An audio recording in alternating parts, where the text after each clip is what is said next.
Hey, it's Josh Fox, Staying Home, your revolutionary guide to the Green New Deal. My guest today is Kirby Dick. He is a documentary filmmaker who, along with Amy Ziering, his brilliant co-director and at times producer, has made a trilogy of films on rape and sexual assault. The first film, The Invisible War, deals with that in the military. The second film, The Hunting Grounds, deals with rape and sexual assault on college campuses. And his third film, On the Record, is about the victims of Russell Simmons and their stories coming forward, the process of coming forward to talk about rape and sexual assault. They are harrowing films.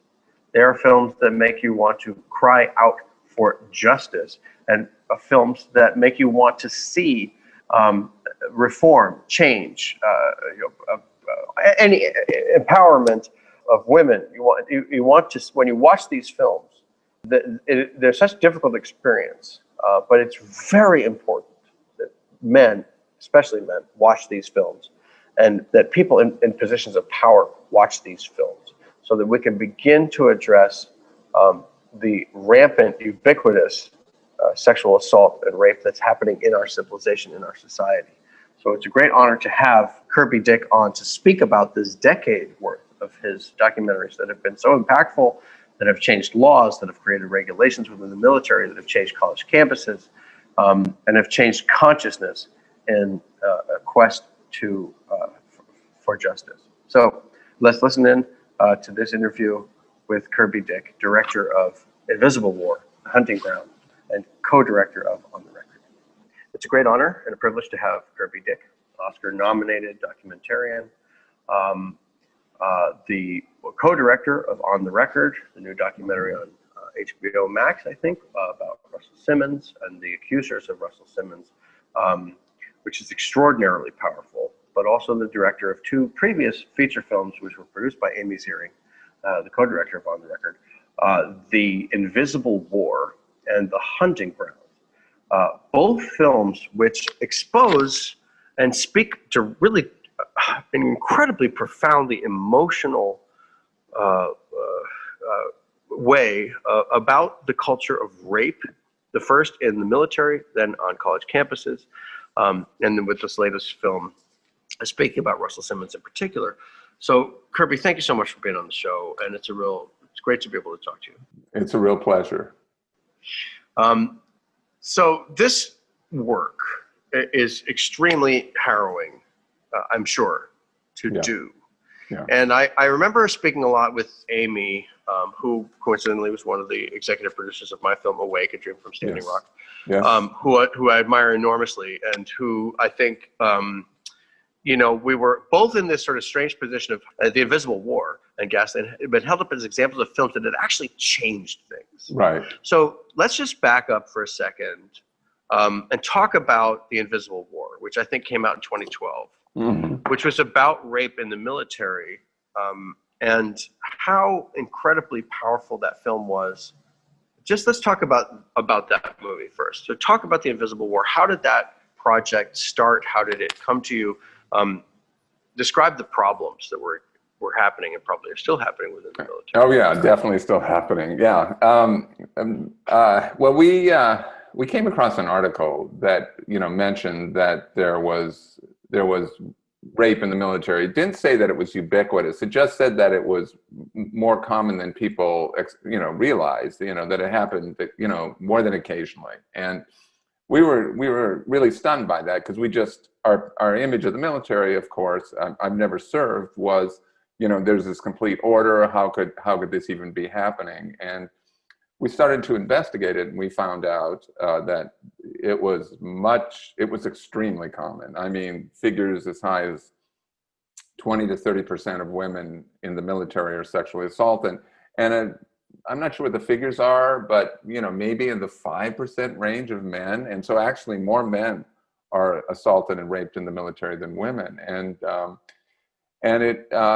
And we were, we started to make that film, and it was really interesting at the beginning because we really couldn't get funding for it. I'd been nominated for a film, Twist of Faith, which was about sexual abuse in the Catholic Church, and we've had a kind of a long string of films, Amy and I, and So I just thought this was like an amazing project. You know, it was obviously a very feminist project, but it was focusing on a part of our country where people, I think people, you know, like myself, I'm certainly liberal and more so.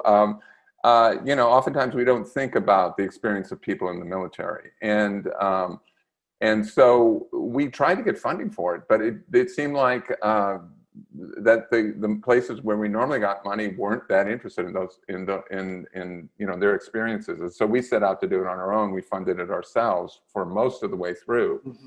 And what we found was it was not only ubiquitous, but the incredible cover-up that happened, particularly because the way the military is structured.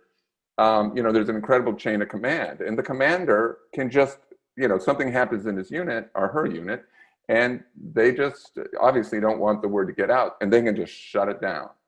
And you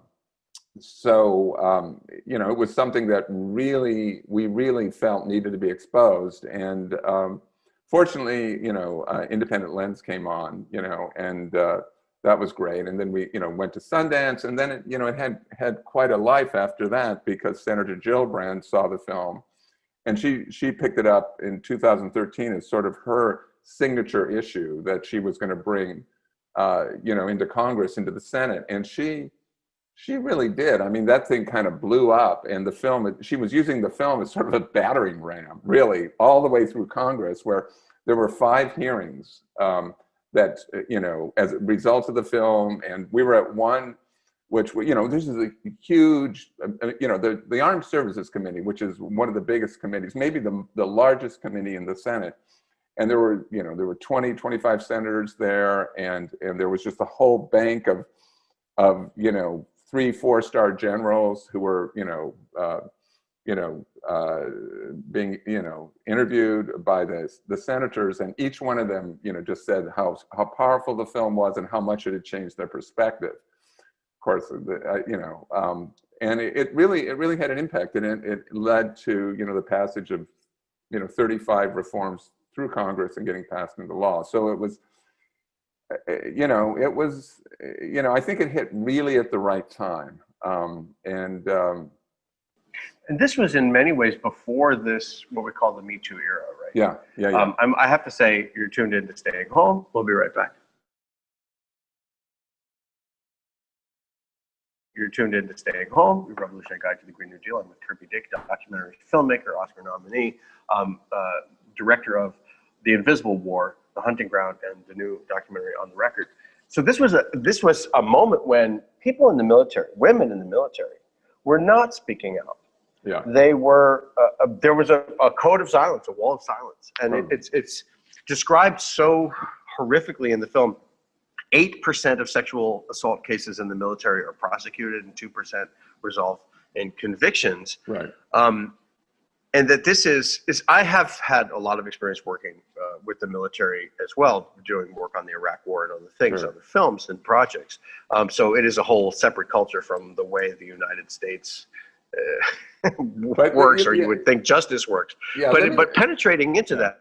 Go ahead, sorry. No, I was just saying, because it's interesting you bring that up. I mean, we have to keep in mind that these are people who've chosen to serve their country. Many of these people are real idealists. I mean, you know, they were getting interviewed, and these are people who were raped, and they were wearing their service T-shirts. That's how much they loved the military. And that's part of the reason they were doing this. But it was just interesting to me, not having the experience. I'm just kind of curious about you. One of the things that struck me about, you know, servicemen and women is many of them, obviously not all of them, but the idealism, the desire to serve their country. And so that's something that made it even more tragic. If these people had made this choice, and then that institution had totally, you know, it had been a betrayal. Well, you know, I feel like a very similar thing happens when servicemen and women go to war and realize that the war that they're fighting is not worth it. Yeah. No, that there's this incredible disillusionment and trauma, PTSD. I mean, when you discover the work of people who work on PTSD, it begins with veterans who are recalling trauma, and their whole lives have been shattered, and they're not able to proceed. And that's, I think, one of the things that's so remarkable about this work and so difficult is that you have to start to encounter the realities of what happens when a person is raped and the trauma that is inflicted upon them when that type of violence is done because it doesn't, it has a very long-lasting impact on people's lives. Right. And that's one of the things that you're forced to come to grips with in your work, and also the work of co-director Amy Ziering, that these are things that echo through people in trauma for cycles and cycles and cycles of their lives. Yes. And that it's not publicized. And Invisible War, I thought, brought that out. And I think Amy told the story about how Leon Panetta saw the film at one point. I think that was right. Yeah, he saw it. Can you tell this? Yeah. No, he saw it within a few weeks after it played at Sundance, and actually shortly after seeing it, instituted a reform that had been sort of long overdue, just as a result of seeing the film. He writes about that, how the film influenced him. He writes about it in his book. So yeah, the other thing is, to its credit, the military began using the film as a training tool. So we think millions of men and women in the armed forces have seen the film. So it had a real impact, but the institutional, it's still being it's still a huge issue. Of course, it's a huge issue throughout society, but I think I think it did really bring this issue of sexual assault back into public consciousness. I think it had been kind of suppressed. Obviously, there had been waves where it had come forward. In the 70s, I think again in the 90s, and I think people thought that the sexual assault and rape were a thing of the past because women have made a lot of advances, and I think people just assumed that. Well, these advances must have been made in their own physical safety as well, and in fact they haven't. I mean, not only in the military, but also through all aspects of our culture. I mean, it's a huge problem still. Well, let's move on and talk about The Hunting Grounds. This is a film about universities, about colleges, about women who are sexually assaulted, raped in college. And how the universities then move towards suppressing those stories and the women who are fighting back in an activist way. Talk about this as the next film. Right. Well, it kind of came about. Yeah, I mean, it came about because we had, the Invisible War went out and was shown on a lot of college campuses. And we started getting these letters, emails, just saying, hey, make a film on this subject. It's happening here. And again, we were really surprised. I mean, why haven't we heard about this? Why is it that ubiquitous? And sure enough, it was. And what we were fortunate enough to get as we started to make the film, because we decided, we initially didn't say, well, we made this film on the military and sexual assault. We'll move to a different subject. And once we started getting this appeal, we just thought, this is urgent. This film has to be made. So we started shooting. And we were able to begin shooting right at the beginning of the student movement. So we were able to follow many of the people that actually started the student movement around sexual assault. We were covering them, and we were actually covering people in dozens of universities. We were reaching out to hundreds of universities, I mean, it was pretty exciting to see these young women and some men really taking on their institutions and really making change. But, what was really kind of shocking and depressing was I actually thought, these liberal arts schools, sometimes, Ivy League schools, very liberal schools, they reacted in the same way the military did. If it happened on their school, they would cover it up, they would deny it, and they would go after the victim. And you saw it again and again and again. You still do. But, and even in the most liberal institutions like Berkeley, for example, Berkeley was, I talked to activists in the UC system, and they all agreed Berkeley responded. They were the least responsible in the way they dealt with sexual assault of all the UCs. Berkeley, which is just shocking. They wouldn't even show this film on their campus for, I think took a year before they showed it. And we'd shown it on all of the schools around the country, Southern schools everywhere. So it's not a liberal conservative issue. It's across all, Wow. I mean, and this is one of the most shocking things about the film is that you realize that you would think that there were some safety protocols in colleges. I remember when I was in college at Oberlin, I only went to Oberlin for 2 years, but there were these marches called Take Back the Night. And the women would march through campus, and it was extraordinarily important and powerful because men and women would march together and say, we're going to make sure that this campus is safe at night for people to walk at night. And that, this film actually brought that back up in the sense that the institutions themselves were not, there was no protocol. It didn't seem like there was any protocol for actually investigating this. My producer of Gaslight, Tricia Lessig, also made a film called I Am Evidence, which talked about how rape kits are, there are thousands and thousands and thousands and thousands of rape kits that are just sitting around that have never even been opened. Obviously you talked about reform in the military. Before we move on to the new film, you talked about the colleges. What are the kinds of things that you want to see in place? Because you're using these films as teaching tools, right? You're using these films as campaign starters or as aids to a campaign in many of the ways that we see environmental movies or other documentaries, political documentaries. What are the objectives at these levels, the military, the objectives of the level at universities? Right. Well, that's one of the reasons we made the film was we knew that these films would be distributed, the hunting ground would be distributed very widely across colleges and universities.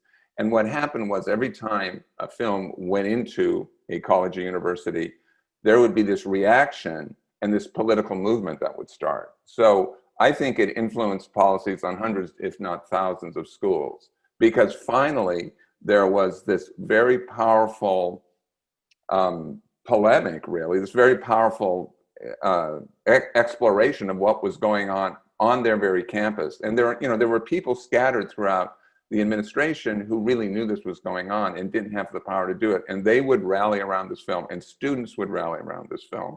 And you could see, school policy starting to change. They still have a long way to go, but obviously we're filmmakers, so first and foremost, we try to make films.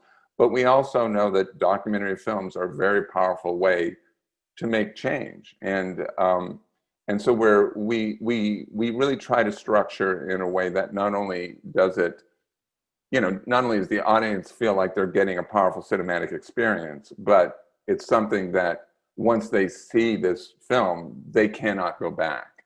That this is their reference point for this issue for the rest of their lives. That's what we want. 20, 30 years from now, when they think about sexual assault on college campuses, we want them thinking about the hunting ground. And I think they will be.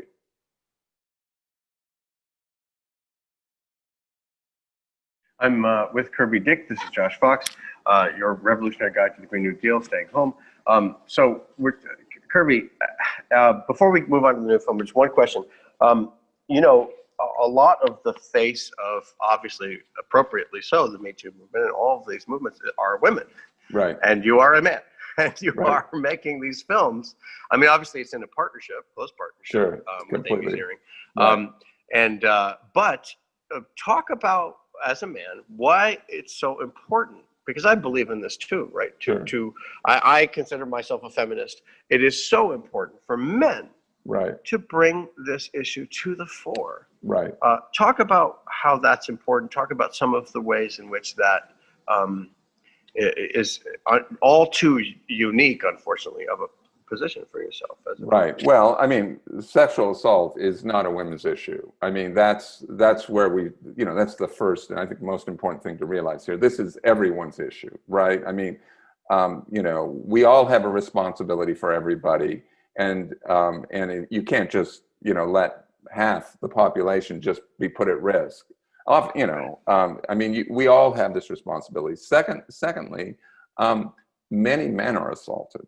I mean, it's very difficult, it's even more difficult in many ways for men to come to terms with this because of the sort of stereotypes in our society. But it's important for men as well as women from that perspective. And I mean, I think, this is a huge civil rights issue. I think we should all be outright, we're outraged by other issues just because, we're less vulnerable. We are more responsible. Most men, I mean, most of these assaults, not all, but most are, the vast majority are committed by men. It's really our responsibility when we see to step up, not only around sexual assault, but any kind of sexism, any kind of misogyny. Because one of the things we see is if misogyny is allowed in a community, that's sort of an opening for predators to begin to operate. And it's really important that if you see any evidence of that, that you step up and challenge that when you see it and support anybody who's a victim of any kind of misogyny. It's really important to speak out, not just to make films, but, at any moment, anytime you see it, hear it, or, to step forward. It would feel like during a Donald Trump era, we are at a low point in American consciousness of what I would think of as a sexual assault IQ, right? We have an avowed sexual assaulter elected president in this last election. 70 million people voted for him. Yeah. What is the sexual assault IQ that we need to be? What is the change in our national consciousness or international consciousness that needs to happen? Wow. I mean, I think it's important to realize how ubiquitous it is. That, people who you know closely have been assaulted, possibly, raped, and are experiencing PTSD, are living with this. Their survivors will live with this for the rest of their lives. You may not know it. So I think an awareness of that is that the extent of the problem is really important. I think it's really important to believe women and men because, the vast majority of times when they, come forward, they're telling the truth. And it's really important to support them and allow their story to be out in any way that they want it to be. I think, on the other hand, as horrible as President Trump has been on all, issues, and especially horrible on this, there's also a younger generation of women and men, but particularly women, who are very acute on this issue, and they are really pushing it forward. And I think I am hopeful that as they gain more power, that things will change because of it. They are much more sophisticated around issues of sexual assault than, women my age or men my age for that matter. It's, this younger generation, people in their 20s and 30s are very aware of this. And, I think a lot of the things that happened during this decade have kind of brought a focus. I won't even say radicalized, because it's not a radical position. It's just they're aware how important it is, and it's a much bigger awareness. Yeah, exactly. So onto this new film. This is the first film that is not just about a bigger range of places, but about a person, Russell Simmons, who has been accused by a number of women and extremely harrowing accounts in this movie of rape and of sexual assault. Talk about this movie and how did it start? Well, it started, after we made The Hunting Ground, we started interacting with people in Hollywood who came to us and said, they'd seen we'd done The Hunting Ground, The Invisible War, this has happened to us, right? And so we started to try to get a movie made. This was in 2016, about sexual assault in the entertainment business. Well, good luck with that.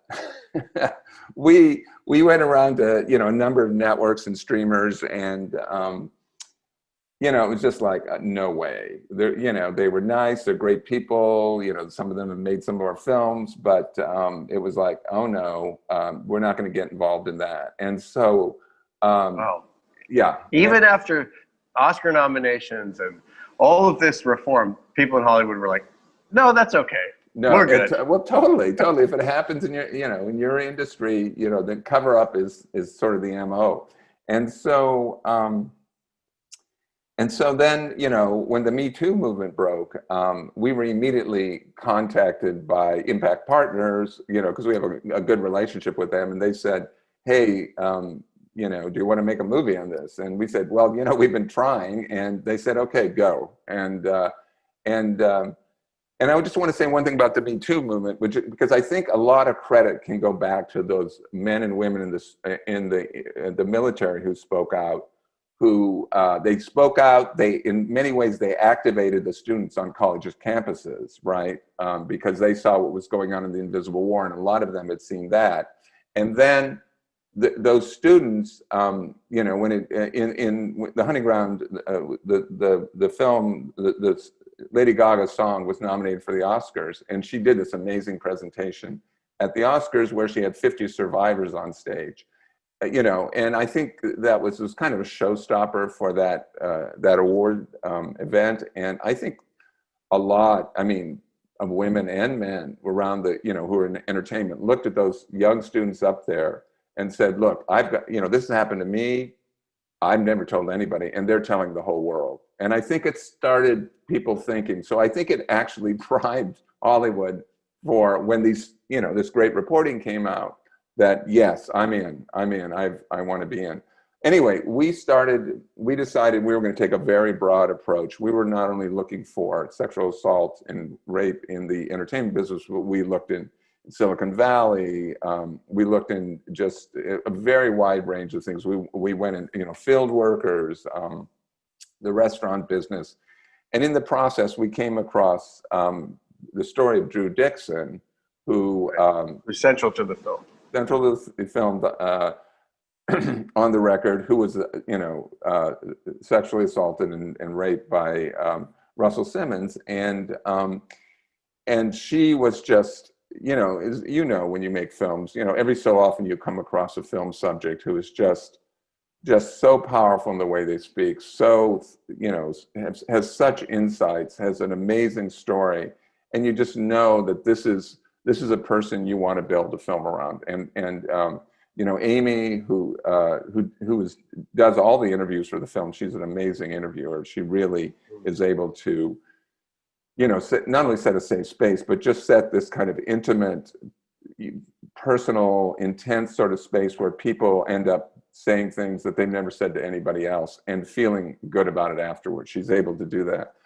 Well, she had done this interview with Drew, and you know, we knew as soon as we saw it that we were, you know, this was one of those subjects, and so we started working on building a film around her.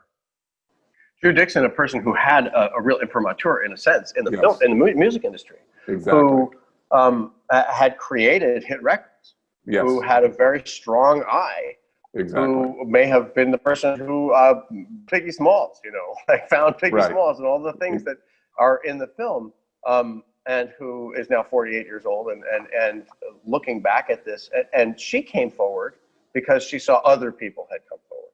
Right. And you know, some of the incredibly harrowing, Sherry Hines, her story in the film.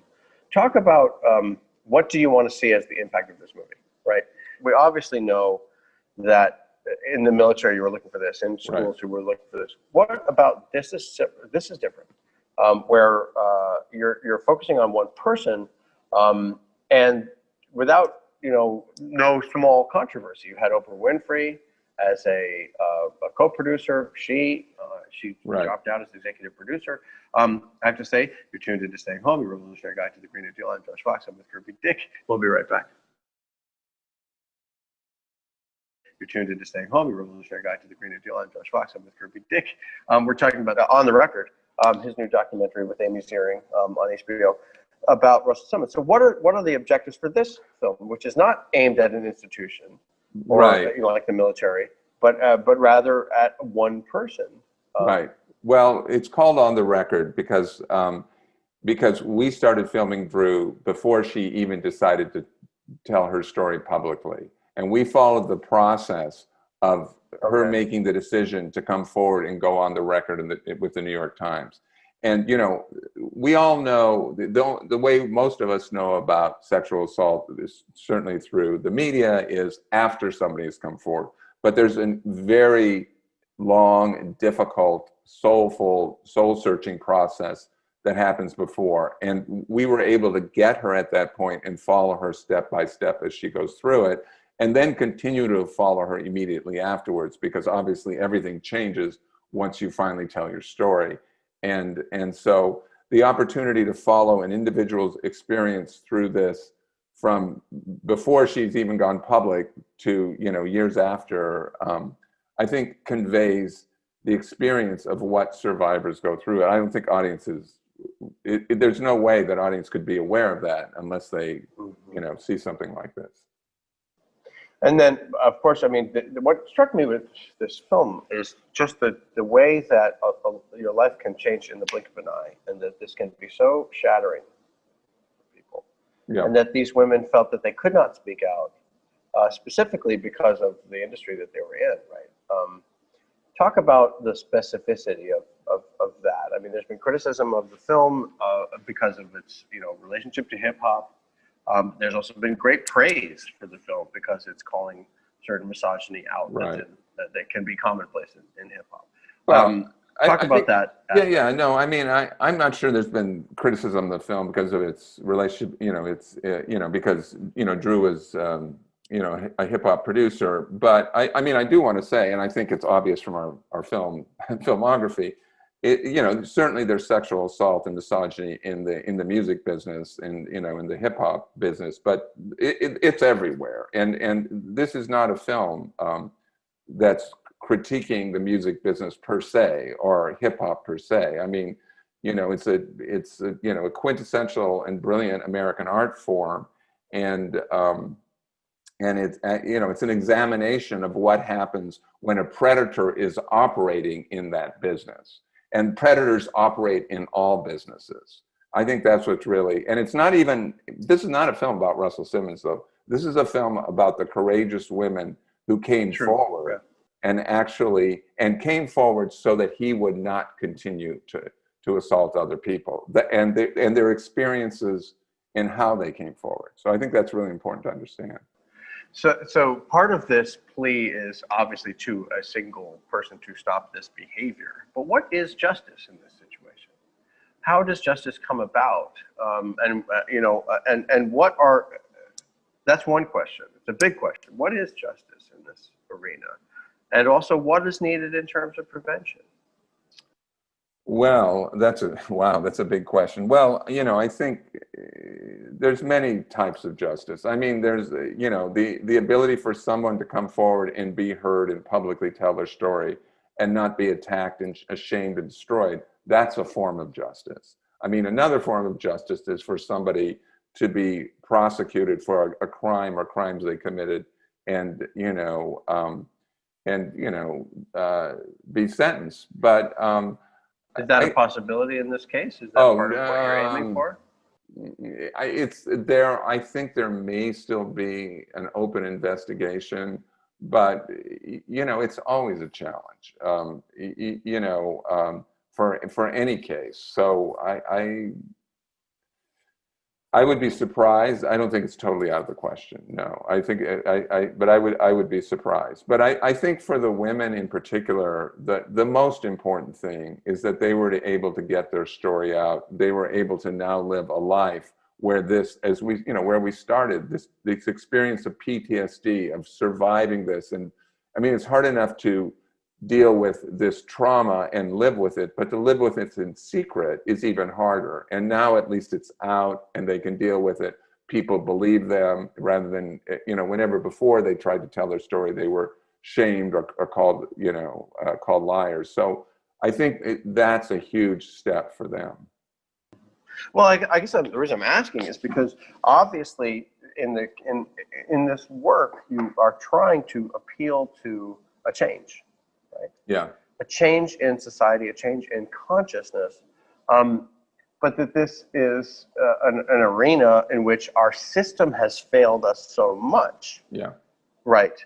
When so few women are getting justice in the hands of the criminal justice system, when so few women are getting justice at school, when so few women are getting justice in the military, then a new idea of justice does sort of have to be pervade, and that in itself is an extraordinarily difficult thing to start to parse, right? Um, Yeah, I mean, because I think you're, presumably, go yeah, ahead. go ahead. Well, No, no, I was just, presumably go ahead, go that ahead. there is a system that meets out a form of law and order, right? That there are Yeah, that's what we presume in the United States. Of course, it I think is, fewer and fewer people presume that, seeing right, what we see of the police and seeing what we see of the sure, criminal justice system. And when right, I had Ron Kuby on this program, I asked him the same right, question. Ron, yeah, talk to me about justice. And he said, well, yeah, I'm much more concerned with a system of mercy right, than I am as a system of justice. I'm more concerned with the system of understanding than I am right, with this idea of justice, which I thought was a fascinating thing to hear from a defense attorney, right? He right. wanted more cooperation with prosecutors, and he was preoccupied with this idea of mercy. So why I'm asking this is because it does feel, like we always look for an answer when we watch these stories of suffering. So in your heart as a filmmaker, as an artist, as a reporter, where is that appeal going? You know what I mean? Well, I think issues of mercy and forgiveness obviously are really important, and they're important issues that should be at play in culture, and even in the justice system. But I think you have to keep in mind that the people who are perpetrating these crimes are usually the most powerful people in society. These are people who are incredibly entitled and are able to get away with it, and have gotten away with it in a lot of different ways. Look at President Trump, and are doing all other kinds of destructive behavior. And I think, I didn't mean to suggest that there should be mercy for rapists. That's not no, what I no, was no. saying. Well, no, I, but there I, is, please don't misinterpret what I was saying okay. in that regard. I didn't mean to interrupt you there, though. See where you, but I want to hear where you're going. There is there's this concept of restorative justice, which I do Uh-huh. think, is absolutely worth examining and trying to integrate as part of a justice system. But I also want to say is that what we've seen is that the people who are committing things, the Weinstein, the Trumps, people, who are, in fraternities, people are, who are high up, in the, officers in the military. These are powerful people within their institutions, and if one of them or two of them are, tried and convicted and serve time, that sends a message to other people. And it also sends a message to survivors that there is a reason to come forward and tell their story, because nothing will change unless it only changes because survivors have the courage to come forward. And we as a society have to support that. And one of the ways we do that is say, when you come forward and you go through all that trauma and you go through the criminal justice system, which no matter how well it's handled is still traumatic, that we will be there to mete out justice fairly. And so I think it's a really important, I mean, that Well, in a way, are the standards of journalism part of this inquiry as well, right? How do you mean? Because there are standards of justice that we would imagine are true, right, Right. in a legal sense. Oh, But then there are also standards of journalism, which right. say our standards as journalists are to portray a story in a credible. You know what I'm trying to say? We'll keep going. Yeah. Because I think that there is we. I guess what I'm trying to ask is that in inventing this new idea of where is justice aimed, right? Mm-hmm. Because you're obviously trying to create a huge amount of reform. Mm-hmm. How does this film, on the record, where is that located? Where are we appealing? Is it in each human being? Or is this in trying to fix the justice system for survivors, which is clearly not working for them, right? Is it trying to fix the industry? And in that, there is a power that we are trying to bring to bear onto this question, right?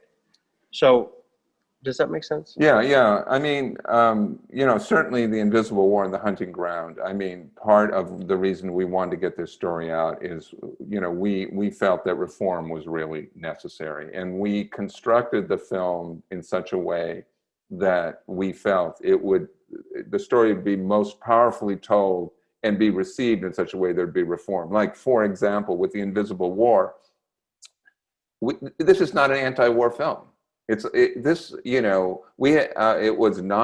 as many Republicans as Democrats. We had people speaking positively about the military because many people, including our subjects, had very positive experiences. So we didn't have a broad attack on the military as a whole. We had attacked a portion of the military. And I think that's one of the reasons it was receptive. And we tried to do the same thing, and I think successfully, in The Hunting Ground. I think with On the Record, with each film, it's interesting. As a filmmaker, I thought, well, do I want to make a film on the same subject?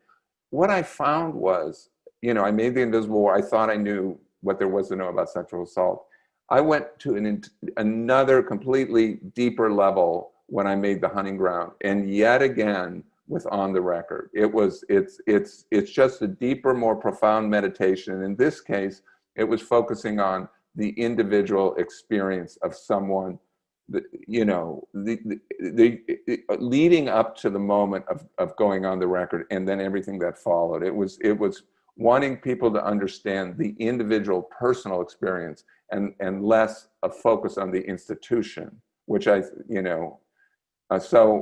and I hope that, and then of course also the whole issue around women of color and the experiences that they have when they come forward and report sexual assault, because society treats them so horrifically that they don't even feel they have the agency to come forward. So that was another issue and I think an important issue of this as well. And we could not have told that story without all the women in the film. I mean, we were guided by their experience, you just listen to Drew, and she gives a lecture every time. I mean, just a brilliant lecture every time she, you sit down with her for 15 minutes, and it was her and then many other people in the film that took us through and into this, very complex subject matter. Well, all three films are remarkably powerful. I really think that they're required viewing, and people should be watching those. And unfortunately, that's all we have time for today. It's an extremely important subject. And if you please, I would ask our viewership, which we normally talk about the environment, watch these films, watch how important they are. Kirby, thank you so much for being on the program. I wish we had more time than we do, but it's really been an in-depth interview. We all are trying to find justice. We are all trying to find understanding. We all are trying to find a new country after sexual assaulter in chief is gone. Yeah. So that's so true. Thank you so much for this incredibly. Well, thank you. Thank you. It was really a pleasure speaking with you about all these issues. So thank you. All right. Cool. This has been Staying Home, your revolutionary guide to the Green New Deal. We'll see you again tomorrow.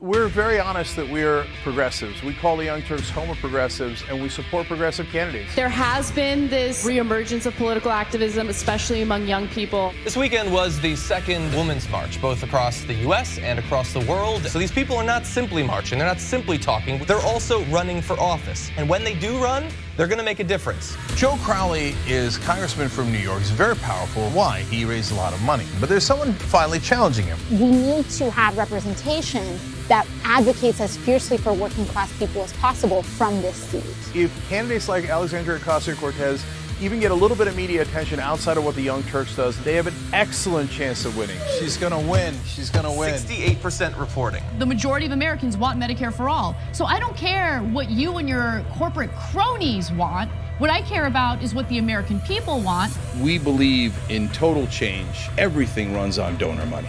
And that is what we will fight, and that is exactly why they don't like us. We're having fun. It's election night. Alexandria Ocasio-Cortez has defeated Joe Crowley. Here we go again. Ladies and gentlemen, we got him. Down goes Crowley.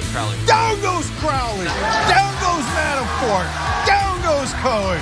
Women came out in record numbers in the primaries. They said you'll be lucky to get one candidate. We now have 12 that have won their primaries. Bezos and Amazon announcing that they are going to go to a 15-hour minimum wage.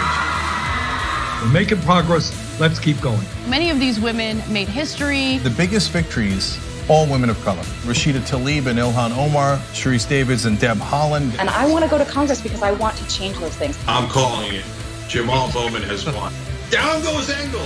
Down goes Engel. For a long time, we have not had progressives in power. It's going to be something to behold. Welcome to Happy Hour, everybody. After a week of soul-crushing news, we break out the good stuff. Good news, good videos, good people, and, of course, drink good alcohol. That's the worst thing I've ever had. This is the best show. Full disclosure, we did do a shot right before the show began. It says, Let's flamingo. Flamingo. The reason you had trouble with that word is it's not a word. Okay. This is the one of everything. I've got a rash. Could I just put it on that to see if it'll take it off? What did you used to think this was? Bull piss. Drink it, swallow it, spit it. Oh, that's needed after a day like this. Cheers to Brett Ehrlich. Climax. Uranus smells like farts.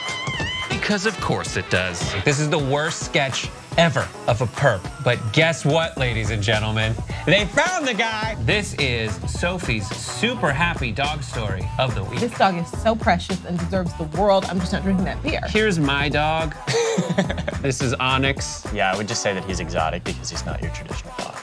Still 12 out of 10 because they're all good. Well, if that made you happy, just wait till you see the best thing ever of the week. There is a woman who moves like a horse. Why do I want to go home and like try this? We're actually going to show you the running butthole challenge right now. What's happening? No, that's just wrong. Every way. And we'll see you next time. Hey, Dave. As you can probably see, Skype froze. Yes. Frozen crashed. You know, I'm watching that documentary on the Vietnam War, and there was a TV journalist in the middle of some tiny little village in Vietnam doing live TV as the soldiers were burning the Vietnamese huts, and it didn't crash. And that was 1965, and he was in Vietnam.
Hello and welcome to The Conversation. I am your host, Nando Vila, and we've got two great interviews lined up for you today.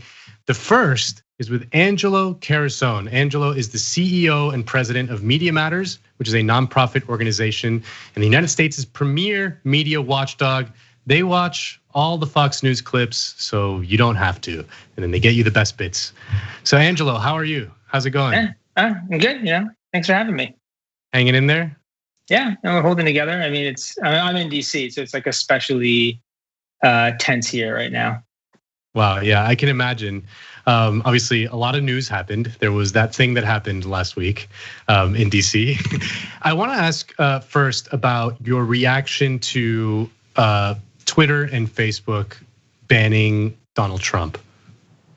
Well, I think any kind of action against him was long overdue, and it's appropriate, right? Even though. Now once that's said, when you start to get into the nuts and bolts of it, they didn't enforce any rules against him for as long as he was on the platforms. And so it always kind of feels a little arbitrary and out of nowhere. That's the first. I always wonder about what does that mean for the future for similar kinds of crackdowns. But at its core, it's an extremely appropriate action. I mean, he violated their rules on such a regular basis. So at its core, appropriate, long overdue. The thing that strikes me though is, while Twitter did make it a ban, Facebook kind of pulled a sleight of hand. They said that he was definitely suspended for 2 weeks, but it is not a permanent ban. They have been actually pretty insistent on refusing to commit to that. All they keep saying is that it's an undetermined amount of time, and which tells me that they're hoping eventually the pressure dials down and everybody kind of moves on, and then Facebook could become sort of the center of gravity for Trump's rage posting. And you mentioned it briefly, but what is your reaction to people who are skeptical of something like the Trump ban, meaning that how are these standards kind of applied on a principled basis? Like, will there be blowback for progressive activists or people who support BDS or something like that? How do you respond to that kind of thinking about whether we are giving sort of tech billionaires too much power over our discourse? And they have a lot of power already, but I think it's a really fair concern. And I think the way that there's sort of two ways that we can check it. One is, a while ago, about 2 years ago, when they started to crack down on what they found to be a lot of the fake news sites that were involved in the 2016 election. The thing that really struck me about that crackdown, because at its surface everybody thought it was a good thing, was that the two groups that were disproportionately affected by it, this is back in 2017, were Facebook groups that focused on accountability for police, and a lot of Black activist Facebook groups, in particular Black women.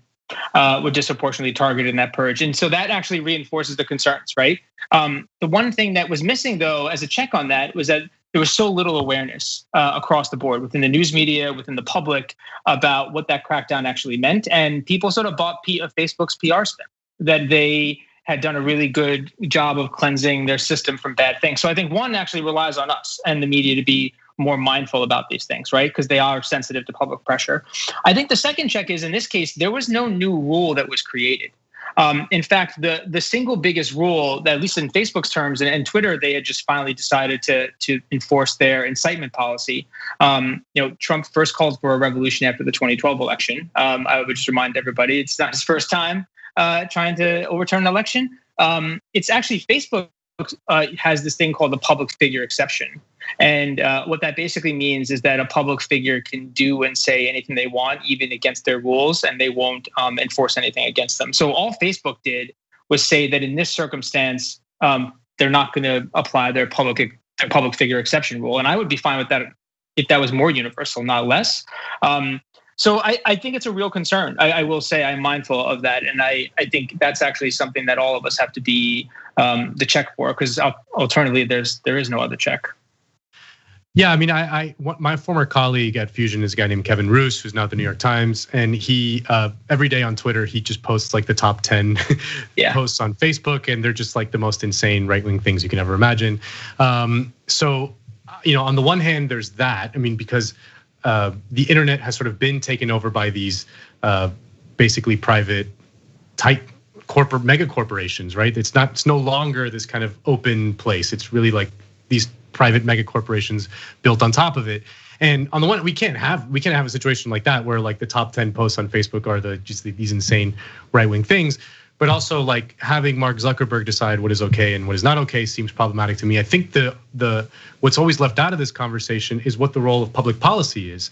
And like I think that you can track a lot of the work that you do at Media Matters to the repeal of the Fairness Doctrine in the 1980s, and that's what gave rise to right-wing TV stations like Fox.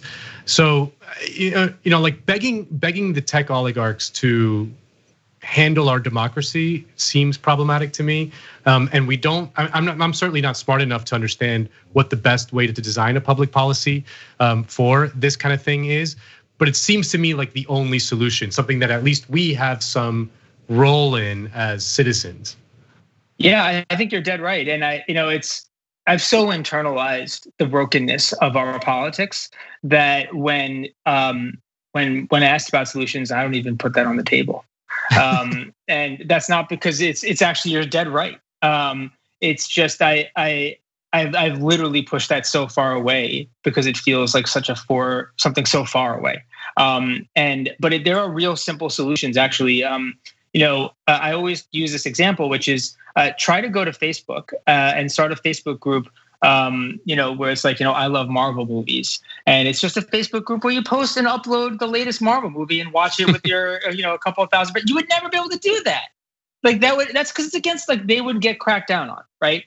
There's all kinds of problems with that. They would be facilitating copyright infringement. There's a framework that allows for individuals to get action. In this case, the companies. There's public policy framework if you push too much medical misinformation, right? I mean, they cracked down on all the toothpaste that was preventing COVID really fast because Facebook would have been liable for that because they were helping promote it. So it's interesting, there's a lot of simple public policy solutions too. There's some grand things that they need to do, but a simple one would just be to establish a quick duty of care that they have as it relates to this, to some of the promotion of disinformation. Even something as simple as, that if you're going to give, one of the things that really struck me is at one point they weighted the algorithm to depress Mother Jones because it was having higher reach and engagement than places like the Daily Wire, which is Ben Shapiro's publication. They literally tipped the scales in order to artificially manipulate what their algorithm was producing so that they didn't get right-wing blowback. That should easily be able to be regulated against the law, right? I mean, because that seems like consumer fraud to me. Even aside from the larger questions of broadcasting regulation, there are some really simple consumer pathways that I think are probably very quickly achievable that wouldn't get to the big, longer, huge structural changes in the landscape. And there obviously are some we have to grapple with in terms of their power over us. But I actually think are really fast and achievable and empower those that are most likely to act, which are state AGs.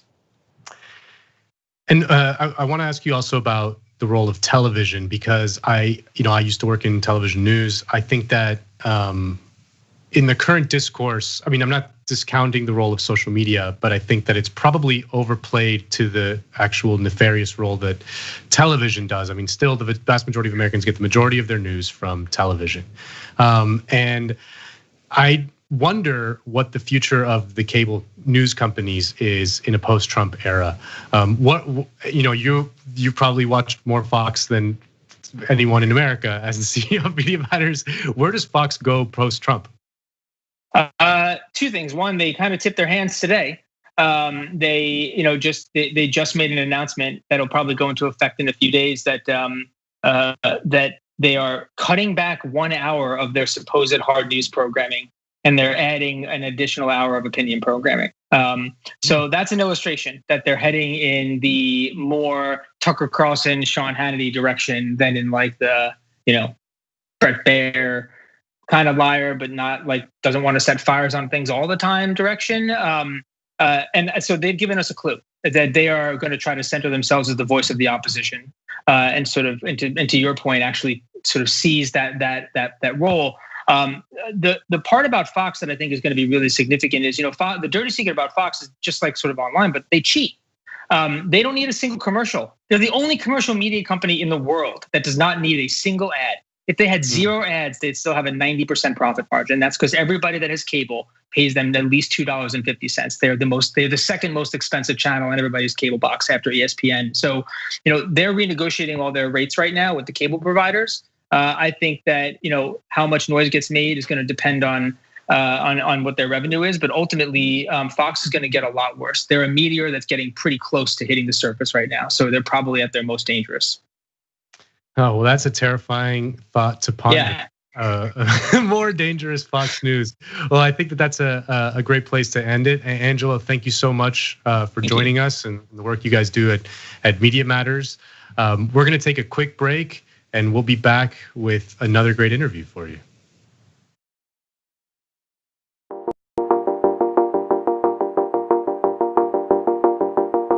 Welcome back to The Conversation. I am your host, Nando Vila, and I am here with our next guest, Matteo Escarapur. He is the author of a new novel called Black Buck, which has been described as Wolf of Wall Street meets Sorry to Bother You meets Fight Club, all movies that I very, very much like. It tells a story of a young black salesman at an all-white tech startup. It's a story of how one man battles racism and microaggressions to get to the top of a cult-like startup. Matteo, thank you so much for joining us. Tell me, what's the book about? What is this? What is this book? I know it's a lot. It's living up to high expectations, especially if you like those three movies.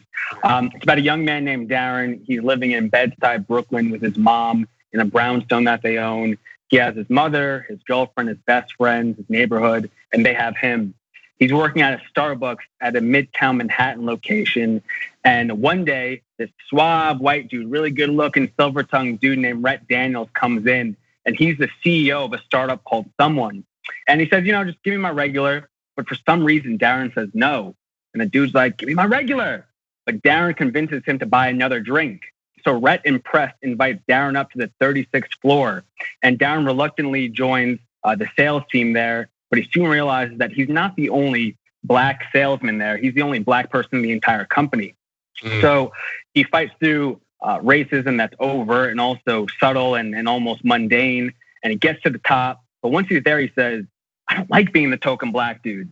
So he hatches a plan to help other people of color infiltrate America's tech startup sales team, redefining what it means to be a minority in the workplace. Now, I heard, I've never written a novel, but I've heard a truism that is like, you know what you got to do? You got to write what you know. So sure. I'm wondering, is anything in this novel ring true to your own personal experience? Most definitely. I mean, I think what rings true are the feelings in the novel, what the characters feel. I have felt all of that. I have felt pride. I have felt ambition. I have felt betrayal. I've felt loss. And it was important for me to connect with myself deeply in order to imbue my characters with those same feelings that hopefully the readers will be able to feel. But in terms of my own autobiography, there are definitely some elements from my life that inspire this narrative. But as to which those elements are, people are just going to have to read the book and then guess. Now, and it strikes me that you chose the world of startups as your target for satire. I mean, I think most people see the startup world as, say, more progressive than, for example, an oil company or a weapons manufacturer or something like that, right? But you chose the startup world. Why did you do that? Well, the startup world, while definitely being progressive in some forms, is still behind the ball in others, right? Discussing something like race in many startup organizations is a dirty word. You never discuss race, you never discuss politics, you never definitely don't discuss religion. So for me, I thought that it was ripe, and it's funny because people in the startup world would say something's ripe for disruption, and I believe the same. But more concretely, it's because that's what I know best. I came from that world of startups. I came from that world of sales.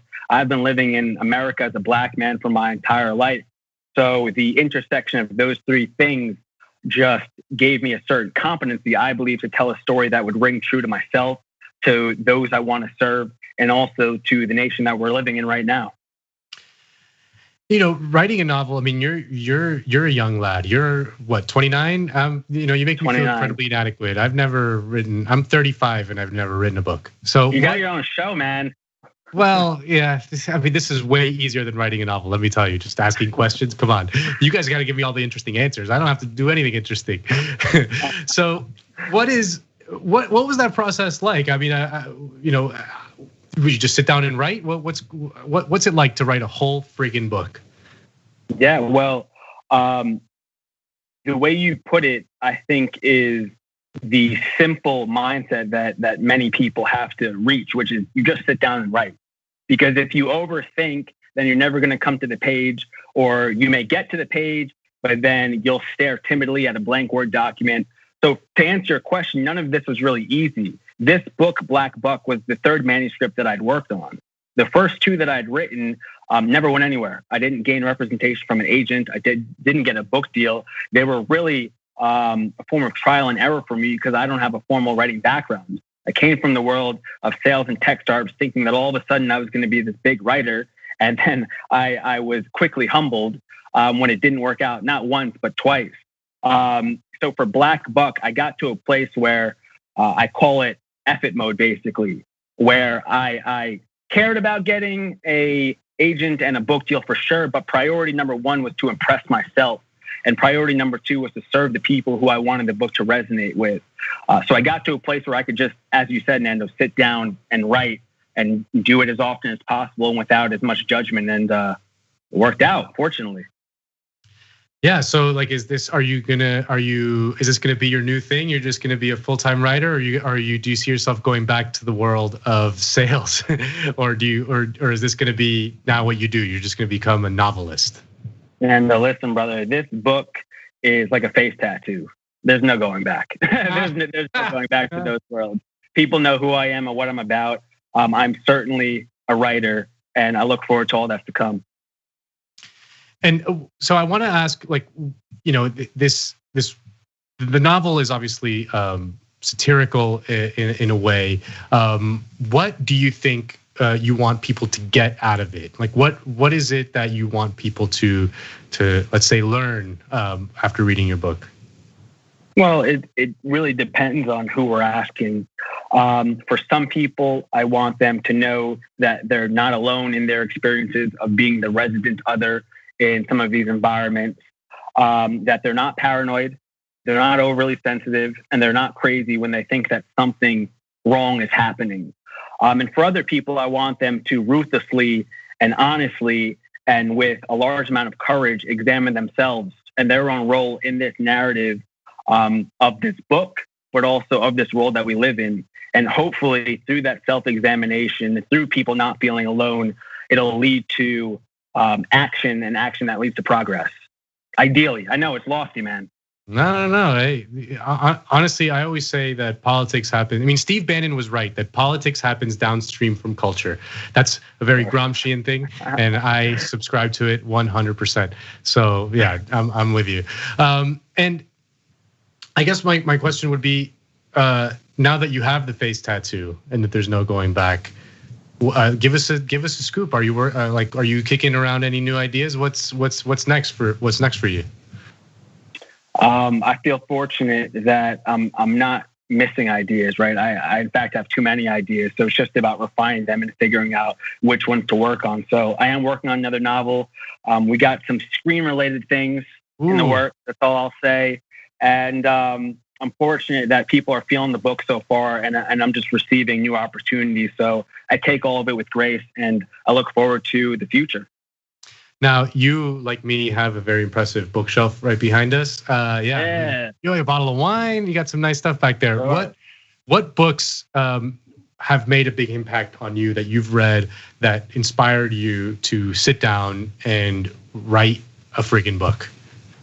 Yeah, well, one of them would be The Sellout by Paul Beatty. I was reading this around the time that I began this book, and that book is just insane. When people talk about satire and absurdity, that book showed me that if I took the time and I really worked on my craft, then I could push the envelope of what it means to write a book and what it means to write fiction. So that was certainly one. I'm a big Philip Roth fan. I'm a big Toni Morrison fan. A book like Tar Baby from Toni Morrison is incredible. Heads of the Colored People by Nafisa Thompson Spires. It just goes on and on and on. We don't have enough time, but yeah, those are just a couple books, as well as The Angry Ones by John A. Williams. That was a big one for me too. Yeah, and it just strikes me also that you chose to make your hero a salesman. I mean, there's such a great tradition of salesman heroes, like Willy Loman, obviously the most famous one. Like, what is your hero like? What is his superpower, so to speak? Well, he's somewhat of an anti-hero because he does get lost along the way. But one of his superpowers is that he rises to the occasion, whatever the occasion may be. And he comes to it with pure intentions. But like many of us, he becomes corrupted by power, right? I believe it was a man named Lord Byron who said absolute power corrupts absolutely. And we definitely see that with our character. But I'm hoping that he has enough endearing traits for our readers to follow him through thick and thin. And that by the end, the reader says, okay, I might have not liked this guy for the majority of the book, but I understand why things happened and I'm still rooting for him. All right. Well, I think that's a good place to end it. Mateo, thank you so much for speaking to us. This is going to be the first book available on the first fiction book available on the TYT shop, which is very exciting. You can find it there very soon. Mateo Escaripour, thank you so much. The book is called Black Buck. Check it out. You're going to enjoy it. Thank you for your time. Be safe, everybody.